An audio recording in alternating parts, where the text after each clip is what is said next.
आणि या महानगरपालिकेमध्ये मी जेव्हा उभा होतो तेव्हा लोकांचं प्रेम जो माझ्या मागे उमटलेला होता तो फक्त एकच होता का आपण माझ्या समोर जो प्रतिस्पर्धी उभा होता त्यांनी 2012 पासून ते 2025 पर्यंत काय काम केलं आणि मी किती कामं केली होती हे लोकांनी आज मतपेटीतनं हे दर्शवलेलं आहे. मी केवळ एक सिम्बॉल्स एक निशाणी समोर कमी पडलेलो आहे ते लोटस. कदाचित हाय क्लास सोसायटी ज्या आहेत उच्चगृह सोसायटी त्या सोसायटीनी केवळ आणि केवळ एक लोटस या निशाणीवरती सिम्बॉल समोर वोटिंग केलेली आहे.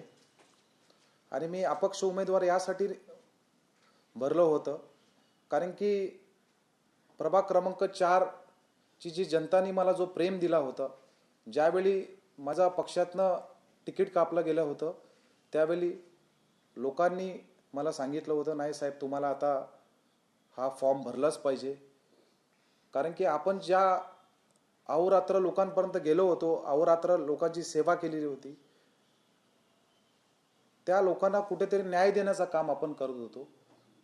आणि आपण जोपर्यंत इलेक्शन पर्यंत आपण उभाच नाही राहणार तर आपल्याला लोक रिझल्ट कसं देतील. माझा हेतू एवढंच होतं का मी लोकांपर्यंत गेलो पाहिजे. आणि मी सर्वांचा मनापासून आभार प्रकट करतो प्रभाग क्रमांक 4 जनतेचं का माझ्याकडे काही सिम्बॉल नव्हतं. मी केवळ माझ्याकडे 3 तारखेला सिम्बॉल का मिळाला आणि तो असा सिम्बॉल मिळाला का मी लोकांपर्यंत केवळ आणि केवळ 10-12 दिवसांपर्यंत कसा पोहोचू शकतो. माझ्याशी जेवढं काय झालं जेवढं काय ॲडव्हर्टाइजमेंटच्या माध्यमातून असं जेवढं काय डोर टू डोरच्या माध्यमातून असं मी तेवढं त्या तो माझा सिम्बॉल घेऊन सिलिंग फॅनची निशाणी घेऊन मी लोकांपर्यंत पोहोचलो. आज तुम्ही पाहू शकता माझ्या प्रभाग क्रमांक 4 मध्ये 70% सोसायटीचा हा भाग आहे. आणि या सोसायटीजमध्ये अनेक सोसायटीज अशा होत्या ज्यांनी आम्हाला डोर टू डोरही करून दिलं नाही ज्यांनी आम्हाला पत्रही वाटून दिलं नाही. परंतु आपण आपली निशाणी घेऊन लोकांपर्यंत जाणार कसं.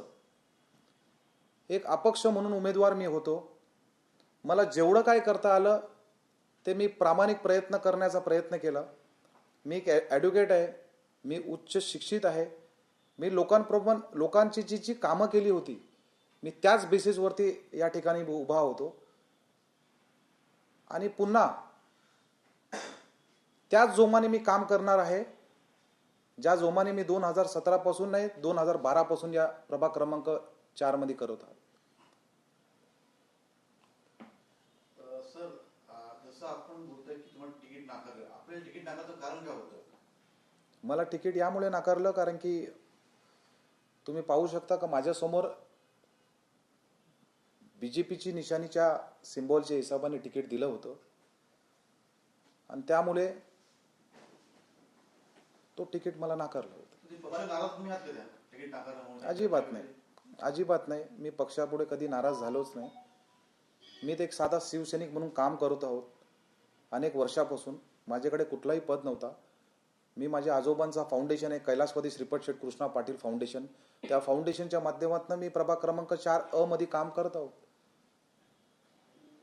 तुम्ही पाहिलं झालं तर या निवडणुकीमध्ये अनेक तरुण चेहऱ्यांना संधी नाकारली गेली होती. जर तरुणांना संधी दिली असती तर ठाण्याचा कायापालट कशा प्रकारे झाला असता. मला असं वाटतं एक तरुण म्हणून मी उभा होतो. मी ज्या वेळी कॉम्प्लेक्सेसमध्ये जायचो ज्या ठिकाणी मला कॉम्प्लेक्सेसनी मला संधी दिली होती त्या कॉम्प्लेक्सेसमध्ये सुद्धा लोकांचा हावभाव हेच होता का तुम्ही एक यंग आहे फ्रेश ब्लड आहेत तुमच्यासारखे तरुणांनी जर आलं तर नक्कीच आपण काहीतरी नवीन एक दिशा दाखवू शकतो देशाला. आणि तुम्ही सांगितल्याप्रमाणे पण मी माझ्या पार्टीसमोर पण एक यंग ब्लड म्हणूनच होतो. मी जे काम केलं होतं ते प्रेझेंटेबल मांडण्याचाच प्रयत्न करत होतो परंतु ते तसं नाही होऊ शकलं. सर राज्यातले तुम्ही पहिले असं एकमेव उमेदवार आहेत ज्याने 10,000 अपक्ष राहून जे आहेत लीड घेतलेले कसं बघता येत्या काळात कशा प्रकारे पक्षश्रेष्ठीने तुमच्याबद्दल विचार केला जाईल, काय सांगा त्याबद्दल? नक्कीच. जे काम करू शकलो ते समोर आहे आणि पार्टीचा सुद्धा खूप खूप मनापासून आभार प्रकट करतो, कारण की त्यांच्यात तालमेलीतला आहे मी. त्यांनी जे जे मला शिकवण दिली ते पुढे नेण्याचं काम मी केलं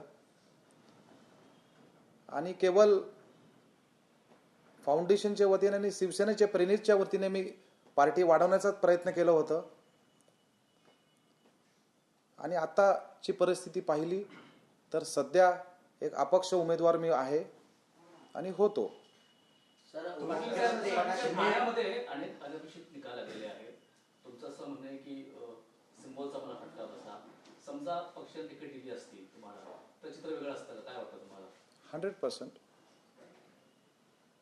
माझ्यासमोर जो प्रतिस्पर्धी उभा आहे, आज अनेक सोसायटीजमध्ये तुम्ही गेल्यानंतर मी जेव्हा पराभूत झालो त्यावेळी मी अनेक सोसायटीजमध्ये गेलो होतो, तर त्यांना त्या व्यक्तीचंही नाव माहिती नाही जो माझ्यासमोर तो निवडून आलेला आहे. केवळ आणि केवळ फक्त एक लोटसचा हा सिम्बॉल बघून त्या लोकांनी मतदान केलेलं आहे आणि मला एक सिम्बॉलचाच डॅमेज कंट्रोल असा झालेला आहे असं मला एकंदरीत मला वाटतंय. जे अपक्ष लढले होते त्यांनी जे अपक्ष लढले होते त्यांच्या विरोधात जे आहे ते पक्षाने निलंबनाची एक आदेश काढला होता. तुमची आता पुढची भूमिका काय? तुम्ही देखील अपक्ष लढला होता. माझी भूमिका अशी आहे का मी सध्या कैलासवादी श्रीपद शेठ कृष्णा फाउंडेशन या वतीने मी कार्यक्रम करत आहोत. अनेक ठाण्यामध्ये जे काही युवक माझ्याकडे येत आहेत त्याच फाउंडेशनच्या वतीने मी पुढे देखील काम करणार आहेत. पक्षांचाही सुद्धा मनापासून आभार का पक्षांनी मला इथपर्यंत घेऊन माझ्यासोबत ते जोडले. वरिष्ठांचा सुद्धा मनापासून आभार. पक्षासोबत जाल का? पण एकंदरीत या संदर्भात काही म्हणजे जे मुख्य नेते त्यांच्याशी काही चर्चा झाली का? आपण युवा सैनिक आहात, युवा समित्यांशी काही बोलणं झाले का? वरिष्ठांची काही या संदर्भात चर्चा झाली का? या संदर्भात माझी त्यांच्याशी काही चर्चा नाही. तुम्ही गंभीर आरोप देखील केला होता थोड्या वेळापूर्वी की तुम्हाला प्रचाराच्या दरम्यान काही सोसायटींनी प्रवेश बंद केला.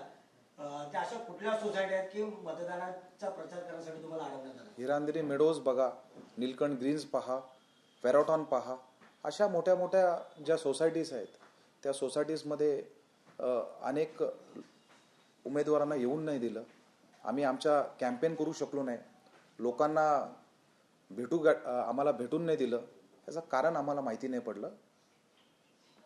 सर, तुम्ही आता म्हणालात की युती झाली नसती, म्हणजे गेले 8 वर्ष झाली सगळेजण काम करतात, तुमच्या इथे तरुण झाले, विविध पक्षातले झाले, त्यांना ह्यावेळी केवळ युती झाली त्यामुळेच त्यांना उमेदवारी नाकारली गेली. म्हणजे युतीचा फटका या निवडणुकीत तरुणांना बसला असं तुम्हाला म्हणायचं आहे का? म्हणजे 2017ला कुठेही युती झाली नव्हती, मात्र कुठेतरी भीती होती का मनात शिवसेना आणि भाजपच्या युती होणं गरजेचं आहे. युती जर झाली नसती तर अनेक लोक उमेदवार पडले असते, त्या कारणानं तुमचं तिकीट नाकारलं आहे. बघा, हा जो निर्णय आहे वरिष्ठ पातळीवरती घेतलेला गेला आहे.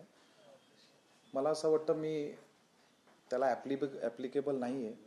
मला एवढंच म्हणायचं आहे, मी जे काम केलेलं ते लोकांसमोर मला जायचंच होतं आणि मी त्या लोकांपर्यंत गेलेलो आहे. आजच्या डेटला तो युतीचा निर्णय हे मला वाटतं DCM साहेब आणि CM साहेबांचा निर्णय होता. त्या संदर्भात मला कमेंट्स करणं मला असं वाटत नाही उचित नाही.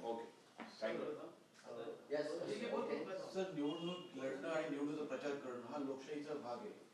ज्या हिरानंदाने असू एका निखंड तिने आपला प्रवेश दिला नाही तर आपण त्याची निवडणूक आयोगाकडे तक्रार केली का आणि करणार आहात का? त्या सोसायटीचं असं म्हणणं आहे का आम्ही डोर टू डोर कोणाला करून देणार नाही.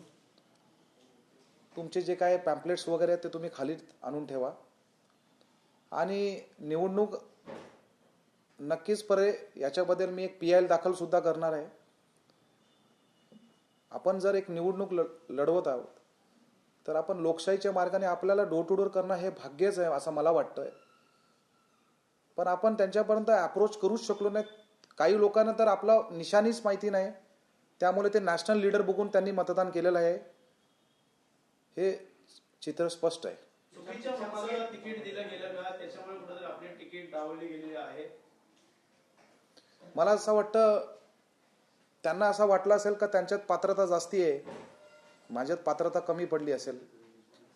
पण मी जो निर्णय घेतला ते लोकांच्या हिताने घेतलेला होता. लोकांनी मला निर्णय घेण्यासाठी आग्रही धरलेले. आणि जे काय काउंट्स आज माझ्या समोर आहे त्या काउंट्सच्या माध्यमातून मला असं वाटतं का एकंदरीत 10,000 मताधिक्य मला मिळाले आहेत. ठाण्यामध्ये एक ॲडव्होकेट विकी हरिश्चंद्र पाटील असा एक उमेदवार आहे ज्यांनी 10,000 मताधिक्य घेतलेली आहे. सर तुम्ही वकील आहात, एक मिनिट, तुम्ही वकील आहात, तुम्ही आताच महत्वाची एक गोष्ट सांगितली की ज्या उच्चभ्रू सोसायटीने तुम्हाला प्रवेश नाकारले, या प्रवेश नाकारणाऱ्या सोसायटीत तुम्ही नावं घेतली, ठीक आहे, पण अशा प्रकारे जर एखाद्या उमेदवारांना प्रचार करण्यासाठी रोखणं हा लोकशाहीचा अपमान आहे. याविरुद्ध तुम्ही जे आता जनहित याचिका दाखल करतात तर तुमचा निर्णय ठाम आहे काय की जनहित याचिका दाखल केली जाईल का? याला जोडून एक प्रश्न आहे, या सगळ्या मागे आहे कोण नेमकं? त्यात मला असं वाटतं आपण जेव्हा एखाद्या सोसायटीजमध्ये जातो आणि तेव्हा आपण त्यांच्या चेअरमॅन आणि सेक्रेटरीसाठी आग्रही धरतो का आम्हाला डोर टू डोर करून द्या, आमचे पॅम्पलेट्स वाटून द्या, आम्हाला त्याच्यामध्ये एक कन्व्हर्सेशन होऊन द्या.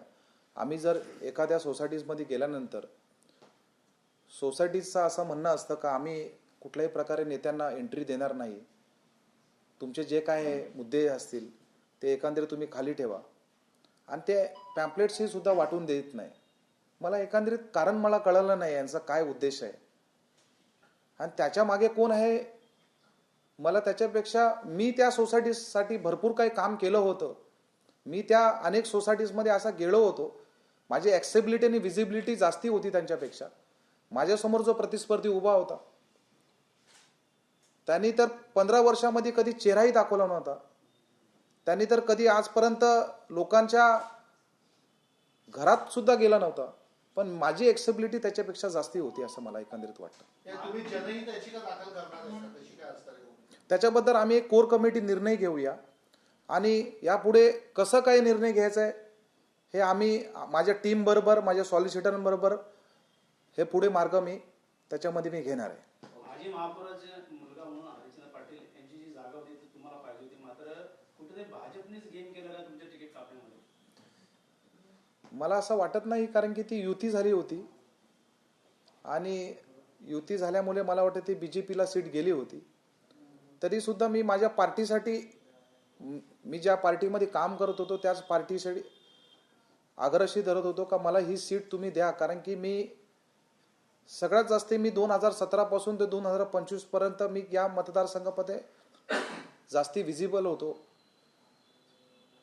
जे निवडून येणारे उमेदवार होते त्यांनी काय काम केलं आणि मी काय काम केलं हे तुम्ही पाहू शकता. मी सर्व माझा लेखाजोखा मांडलेला माझ्या पार्टीसमोर. भाजपने बळी घेतलेला असं आमचं म्हणणं की तुमची तिकीट कापण्यामध्ये.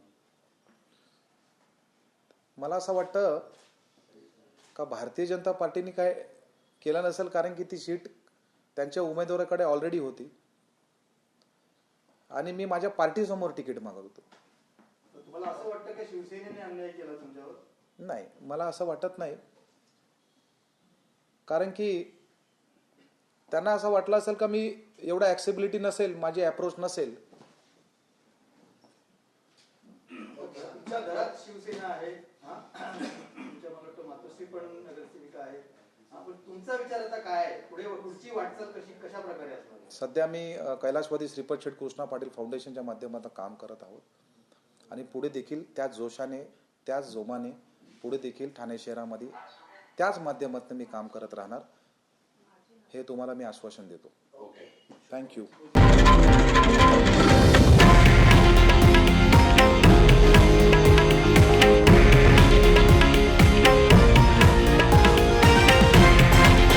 हे आहे देशातील नंबर 1 न्यूज नेटवर्क आणि आपण पाहत आहात TV9 मराठी, एकमेव.